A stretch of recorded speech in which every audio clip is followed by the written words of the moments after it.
নমস্কার, জয় শ্রীকৃষ্ণ বন্ধুরা। আজ আমরা ইতু পূজার ব্রতকথা সম্পর্কে জানব। ইতু পূজার ব্রতের নিয়ম। কার্তিক মাসের সংক্রান্তিতে একটি পরিষ্কার সরায় মাটি দিয়ে ঘট স্থাপনপূর্বক তাহার চারপাশে ধান, হলুদ, মানকচু গাছ একটি করিয়া বসাইতে হয়। সরিষা, মটর, শুশনি, কলমি ও 5টি ছোট বটের ডাল দিতে হয়। অঘ্রাণ মাসের প্রতি রবিবার পূজা করিয়া সংক্রান্তির দিন গঙ্গা, নদী বা পুষ্করণীতে ইতু বিসর্জন করিতে হয়। এই ইতু পূজার ব্রত করলে কী ফল লাভ হয়? এই ইতু পূজার ব্রত করলে অপুত্রের পুত্র হয়, ডুবলে ভাসে, বিদেশে থাকলে দেশে ফিরে আসে, মরলে বেঁচে ওঠে, নির্ধনের ধন হয়। আর নারীরা সৌভাগ্য কামনা করে এই ব্রত করে থাকে। ইতু পূজার ব্রত কথা। এক গ্রামে এক ব্রাহ্মণী বাস করিত। বহু কষ্টে ভিক্ষা করে জীবন কাটাইত। উমন ও ঝুমন নামে তাদের 2 মেয়ে ছিল। একদিন ব্রাহ্মণের পিঠে খাওয়ার স্বাদ হইল। ভিক্ষা করে ব্রাহ্মণ পিঠের জোগাড় করে এনে সন্ধ্যাকালে তাহা ব্রাহ্মণীকে দিল। রাত্রিতে ব্রাহ্মণী পিঠে করিতে লাগিল। গৃহপার্শ্বে বামুন বসে তাহা গুনিতে লাগিল। পিঠে তৈরি হলে বামুন খাইতে বসিল। ব্রাহ্মণী পিঠে আনিয়া বামুনরে খাইতে দিল। 2টি পিঠে কম দেখিয়া ব্রাহ্মণ রাগেতে জ্বলিয়া উঠিল। ভয় পেয়ে ব্রাহ্মণী বলে বামুনেরে, 2টি পিঠে দিছি আমি 2 কন্যারে। একদা ব্রাহ্মণ এসে ব্রাহ্মণীরে বলে, কন্যাদয়ে লয়ে যাব পিসির আলয়ে। শুনিয়া ব্রাহ্মণী খুব দুঃখিত হইল, স্বামীর ওপরে কিছু বলিতে না পারিল। কন্যা 2টি লয়ে ব্রাহ্মণ বাহির হইল। হাঁটিতে হাঁটিতে শেষে দুপুর গড়াইল। ক্ষুধা পিপাসায় কাতর হইল কন্যাদ্বয়। ক্লান্ত হয়ে বসে তারা বৃক্ষের তলায়। অবশেষে কন্যা 2 ঘুমাইয়া পড়িল। সুযোগ পেয়ে বামুন সে স্থান ছাড়িল।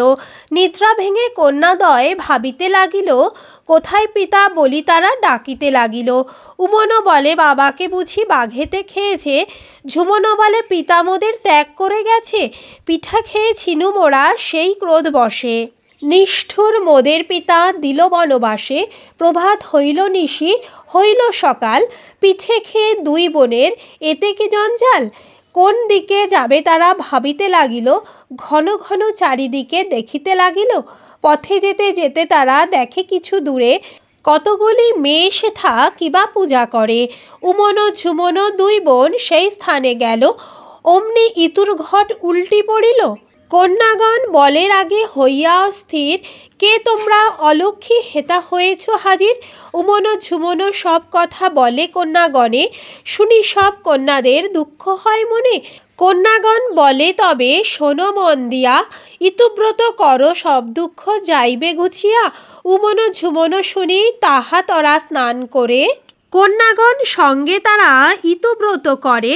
ব্রত শেষে ইতু পাশে বলে 2 বোন, বাপ মার দুঃখ ইতু করো বিমোচন। ধনধান্যে গৃহ যেন পূর্ণ হয়ে যায়, বর দাও সব ইচ্ছা যেন পূর্ণ হয়। ঘট লয়ে 2 বোন যায় গৃহ পানে, গৃহে আসি দাঁড়াইল বাড়ির উঠানে। ধনৈশ্বর্য পেয়ে দ্বিজ ইতুর কৃপাতে, অট্টালিকা মাঝে বাস করে আনন্দেতে। কন্যাদয়ে দেখি দ্বিজ লাগিল বলিতে, এতদিন পরে তোরা এলি কোথা হতে। পিতৃবাক্য শুনি কন্যাদয় অভিমানে, বলে ধনী হইয়াছ মোদের কারণে। ইতুব্রত করি মোরা অতি ভক্তি ভরে, তাই তুমি রহিয়াছ সুখের মাঝারে। অতএব ইতুব্রত কর ভক্তি ভরে, শোক দুঃখ রোগ ব্যাধি রবে না সংসারে। এতক্ষণে ব্রাহ্মণী তার গৃহমধ্যে ছিল। কণ্ঠরব শুনি মাতা উঠানে আসিল। মাতৃস্নেহে কন্যাদয়ে লইল বক্ষেতে, আনন্দ অশ্রুতে বক্ষ লাগিল ভাসিতে।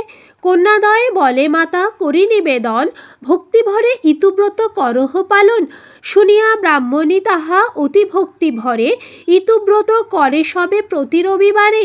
ইতুর কৃপায় সব দুঃখ দূরে গেল, দরিদ্র ব্রাহ্মণ রাজ ঐশ্বর্য পাইল। উমনোর বিবাহ হইল রাজপুত্রর সাথে, ঝুমনোর বিবাহ হইল মন্ত্রীপুত্রর সাথে। যথাকালে ব্রাহ্মণের এক পুত্র হয়, রূপবান গুণবান সর্বগুণময়। সবে মিলে ইতুব্রত করিতে লাগিল, দিনে দিনে ধনৈশ্বর্য বাড়িতে লাগিল। যেই নারী এই ব্রত করে ভক্তি ভরে, অভাব রহে না কিছু তাহার সংসারে। ভক্তি ভরে ব্রত কথা যেই জন শোনে, রোগ শোক দুঃখ তার রহে না ভবনে। ইতুব্রত কথা হেতা হইল সমাপন, সবে মিলে কর সবে শ্রীহরির স্মরণ। অথ শ্রী ইতু পূজার ব্রতকথা সমাপ্ত। আমার এই ভিডিওটা যদি আপনাদের ভালো লাগে তাহলে লাইক শেয়ার কমেন্ট সাবস্ক্রাইব করবেন আর বন্ধুদের কাছে অনেক অনেক করে শেয়ার করবেন। জয় শ্রী ইতু মাতা। ধন্যবাদ।